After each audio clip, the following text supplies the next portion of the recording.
Well, I want to say welcome to class. I've met one of the three teams I'm working with this quarter. The other two teams I've not met, and I'll just act as if we've never met before. My name is Dr. Jim Mitchell. I'm Professor of Teacher Education at Cal State East Bay. In front of you is our course shell that I'll be teaching from this quarter. This is the second to last draft of the opening announcement, but the announcement I send to you will pretty much say the same thing, except I'll be telling you how to find this intro recording, which is, as you found it, under week 1 of course materials. But having said all that, I wanted to give you a little bit of information about the class, and then we'll begin to actually walk through the course itself. Okay, number 1. This is TED 5110, Computers in the Classroom, Integrating Technology into the Curriculum, Using Technology Effectively as a Teacher, whatever you want to call it. It's about how to use technology as a teacher in a grade preschool through grade 12 classroom more effectively. Behind me you see my pots and pans, and you see my calendar, and you see my head in front of all of that. That's the backdrop for my videos now. I've reset up my home office. I live in Alameda, California. I live here with my daughter. I have been on staff here for about 12 years now, and I'm promoted to Professor of Teacher Education this past year. Having said all that, this course has gone through a dramatic revision this summer. I worked in concert with the Office of Faculty Development, and I have changed it dramatically based on student feedback. What was happening was, although people liked the way it was taught and they didn't mind me so much, they felt that some of the materials they were getting just weren't appropriate for today's classroom. And one thing you'll find is technology is an ever-evolving, ever-self-renewing industry. So you may be a real tech whiz now, but in 5 years, if you don't keep up, it could easily pass you by. And it's very interesting for me. When I first started teaching a course online was the year 1999. How my teaching has changed in those 16 years is amazing. So it really makes me keep current. And as a result, this summer we did a lot of things for the class. For instance, you'll notice the discussions look a little bit different. And that's just based on feedback I received, and also some learning that took place with me this summer. I took a very substantial quality management course. I became certified in quality management training. And some of the certifications involve me to change the course shell like this. So what we're going to do here is a syllabus, and I will briefly walk us through the course syllabus. And what you'll see is there's some common syllabus items here. I've already got it uploaded so that we don't spend a lot of time on technical stuff. I'm James Mitchell. You can reach me via cell. I have virtual office hours Tuesday through Thursday from 3 to 6 p.m. I honestly would prefer you send me an email first and we can talk about it over the phone. This is my course, Computer-Based Technology in the Classroom 1, TED 5110. Number of units is 3. We are fully online. There are no prerequisites, so if you are taking the course as a standalone, you're not a member of the cohort, or if by chance you're making up the course, or if by chance you are just starting your program, I don't think we have anybody that applies to, but you don't need to have taken another course to be in it. The course is based on the fact that technology and education is an ever-evolving process of teaching, learning, and self-renewal. We explore the operations and concepts of basic technology and current technological trends so that you can become better in the class. And what you'll find is no matter what the socioeconomic status is of your students, most of them will be very tech savvy. Even if their parents are using Mobile One or don't have cell phones, they know about computers. The computer is the way they taught, the computer being the cell phone, which I bought last November and is already becoming obsolete. Our course requirements and technical competencies are as follows. You're required to have regular access to a computer or smartphone.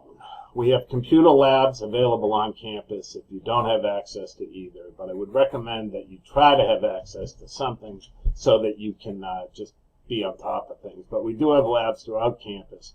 We have 2 labs in the C's building, Arts and Education. The one most frequently used is on the 3rd floor at the end of the hall by the south entrance. Required readings, there are no required readings, and the reason being is it's such an ever-evolving industry if I were to get a book that was 2013, Robla and Daring is the one I was using, and Robla is written extensively, it just keeps changing. And so I was finding students were spending $85 to $100 for a textbook they couldn't use. So having said that, I have supplied you with all the materials under course materials on the website, and I will walk you through that in short order. Here are the assignments. You have to do the weekly threaded discussions. The first one is not required. That's due Friday night of this week, and that's just to tell us who you are. I've told a little about myself there, but then also in first week, the first substantive discussion is due, and those will be due every Thursday at 9 a.m. You'll see on the course shell I only set up the due dates a week or so in advance, and that's in case we have some sort of emergency, something happens, to forego confusion. But you should plan on having exactly 1 week for the threaded discussions, and they will be due at 9 a.m. on Thursday of the following week. It's very self-explanatory about the discussions. Basically, just do the job, okay? And that's all you need to do. And I write the directions for the discussions in each week. You'll see the discussions are mapped out in the exact same language, and that's to follow Knowles' principles of androgyny, which are the principles of adult learning, and those are the basics of how to teach with technology. I try not to throw any surprises at you except for the first week, where the threaded discussion is due on Friday night of this week, that first one of who am I and why am I here, and then your substantive discussions will be due the following Thursday every week, and you'll see the verbiage is exactly the same, except I've changed each week's modules.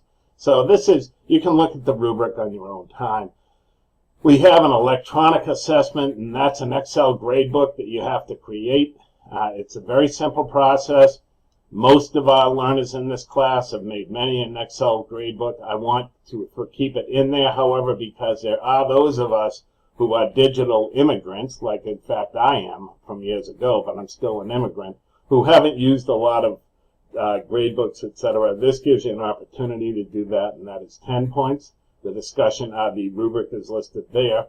You will be asked to create a website, and I've offered directions and course materials for that, and these are the indicators here. And then you have to create a Facebook page for your class, okay? And I have directions on how you should do that, but you need to create a Facebook page for your class. So that's a new addition. I want you to learn how to use social media, and the grading criteria is this. The threaded discussions are half the points, the electronic assessment is 10 points, and the website presentation is 20 points. Our policy on late work is stated here. It basically says, as I've asked, but just do the work on time. I tell you what the due dates are, and last class I was saying to people, have your first post by day 3, and then your last post by day 7. As long as you get the initial post and the responses to classmates out of the way by the due date of the following Thursday at 9 a.m., that's how we're going to operate the class. One other thing I will tell you, and I'll tell you later, I want to stay with this. But anyway, then the netiquette piece is on this. I'd ask you to read that closely, because I want to pay attention to how we talk with each other online. Since you're also on campus with cohorts, I know that brings a nuance to the online conversation, and you have a tendency to be a lot less formal online if you're seeing somebody like the next day at class or something. Please follow the netiquette guidelines. Act as if you don't see each other, all right, so that there's no misunderstanding. And this is just a piece that's evolved over time. Do not cheat. That's what this says here, plagiarism. And if you want to see the full policy here, it's right here, but I clearly outline what plagiarism is. Read it at your own pace, but just ask yourself the question, are these my words or the words of someone else? And that's what you have to answer. And also on the threaded discussions, we have a new module involved here where I am able to see if you're actually taking someone else's words and just reshaping them to cover yourself. A few people did that last time, and I went through it, so I put in a new program where I can look at posts and they run through, so I can see if there's any similarity. It's an ancillary to turn it in. Only because if you're the person who posts first, you don't want to see someone who's taking your post and reshaping words. And because there were 30, sometimes 35 people in the class, you might think I don't catch it. I now have it built in where the thing reads it for me and I can see a replication. So these have to be your words now, okay? And that's the big piece. It's not fair to your classmates if you simply take their initial posts and just reframe their words. Now, it is okay if you wait a day or so to see where the discussion's going, but if a lot of people do that, the discussion may not happen. And if I notice by day 3 people aren't weighing in, I will be in touch. Okay? So having said all that, I talk about whenever dishonesty occurs, I'll take appropriate action. I do not expect to have conversations like that, but we will if we have to. The accessibility policy is also stated, and I would ask that you take a look at this so that we understand the concept of universal design. And the concept of universal design means we are aiming to reach all learners. There is a section in this class on assistive technology. I'd ask that you take a good look at that. Academic assistance is always available. Please contact the department if you need it. I do recommend that you contact the Counseling Center. Team 30 saw a presentation from them. Teams 92 and the other team 91 have not, but this is the number for them, and that's 510-885-3735. They are available for you even if you're at the Concord campus. If you feel you need assistance, just want to talk, it's fall, classes have started for you, your sites have started. For most of you, you haven't received the placement yet and you're nervous about that. Please contact the counseling services.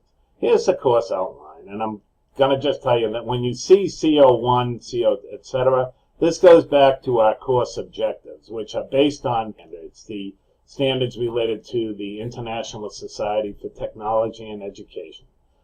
This is also the new teacher performance expectation number 5, which are based on these 5 standards. You should be able to demonstrate a facilitation and inspiration of student learning and creativity, design and develop digital age learning experiences and assessments, model digital age work and learning through course assessments, promote and model digital citizenship and responsibility. That is my primary area of research focus. And demonstrate an engagement in personality and professional growth and leadership. Now, having said, go back now to the week.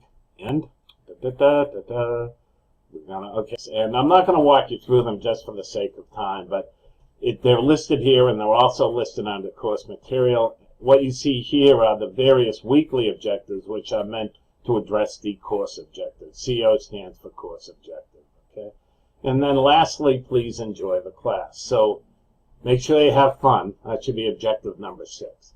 Let's go back to the shell. Shall we? You see, start here, the syllabus, and you've already done that. Here are the course materials. And each week I will walk you through the course material we're doing. This is week 1, educational technology and context, the big picture regarding history, current events, and the future. And calling it up here. You'll see I have 2. What is educational technology is the first one. Let's take a look at this.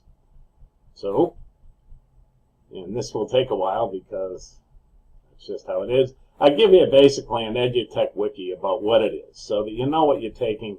This basically is chapter 1 of any textbook we'd have. And it just talks about what educational technology is, and, what are some of the incomplete definitions, what are some of the goals.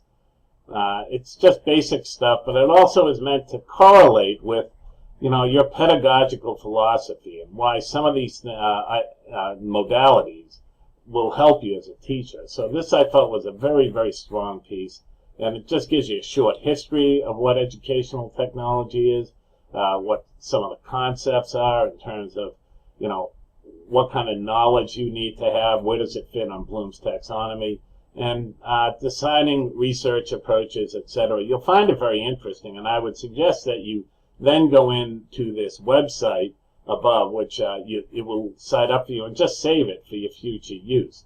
Having said that, we will go to here, technology and education, and this link I offered to you so that you can start to make some real-world application. And for what that is going to have here, it's a very small website, and what it does here is it just talks about current trends. And it starts in 1999, but what I'll ask you to do here is to just be able to go down why technology was seen as a shortcoming of instruction and how it's evolved. What we're doing here now is not at all the way I taught in 1999. In 1999, it was purely text under glass.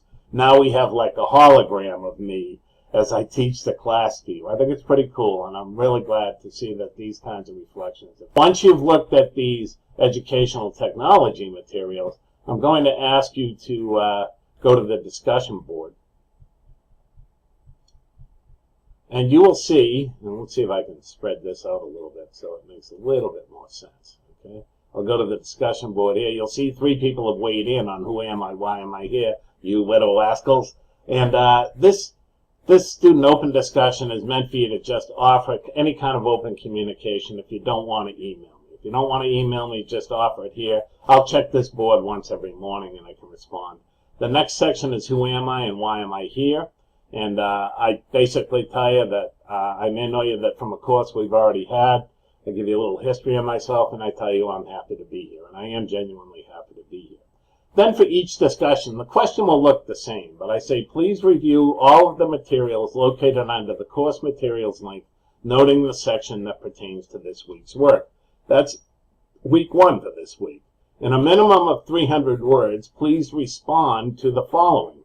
How might the material that we are studying this week impact your teaching? How will you adapt your classroom instruction in order to incorporate these materials into your teaching? What will you have learned from exploring these materials? And cite aspects of the course materials that I give you each week so that you can support your statements. Then you have to come back, I'm asking, and you should because you have to. Then please come back and offer a minimum of 50 words each to at least 2 different classmates. Our first discussion is due Thursday, October 1st at 9 o'clock.